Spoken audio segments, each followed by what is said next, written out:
Agri time. Ang susunod na programa ay rated PG. Patnubay at gabay ng magulang ay kailangan sa mga batang manonood. Matamis at malinamnam. Blockbuster hit sa panlasa ng bawat isa. Ang mga tsokolating patok na patok kahit saan mang sulok ng mundo. Abay isa ang Pilipinas sa mga nag-aambag sa supply ng pangunahing sangkap nito. Ang kakao. Kaya ng Agring Pilipino na tanggapin ang hamon na maging isa ang Pilipinas sa malaking nagsusupply ng cacao beans sa buong mundo.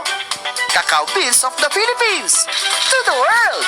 Samahan niyo ako sa pagtahak sa landas tungo sa pag-abot ng ating bansa sa rurok ng kasaganahang hatid ng ginitoang kakao.